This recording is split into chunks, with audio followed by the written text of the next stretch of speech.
llamo Manuel Benítez, soy artesano de la isla de Fuerteventura y trabajo con, sobre todo, las cosas que tienen que ver con la madera. Artesano desde hace 15 años aproximadamente, porque antes de eso practicaba la carpintería de madera y empecé hace 45 años a trabajar la madera. Cuando tengo que preparar madera, sería género tonto teniendo unas máquinas como hay hoy día. Para cepillar en bruto utilizo las máquinas grandes, luego lo traigo aquí al banco y dependiendo de la pieza que vaya a hacer, pues utilizo la gubia, el formón, lógicamente el martillo para empujar el formón en la gubia. En algunas piezas tengo que usar la esculfina, si es un agujero redondo por dentro, la repaso con esta pequeña. Después utilizo las lijas, dependiendo de qué cosa sea, primero gruesa, después más fina.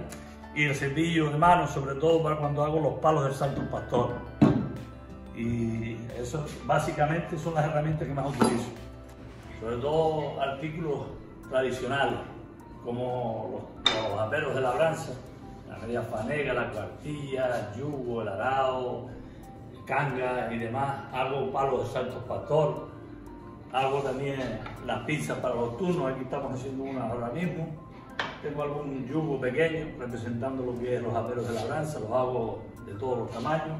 Hago sillas de burros, de camellos, pequeñas, grandes, hago infinidad de cosas.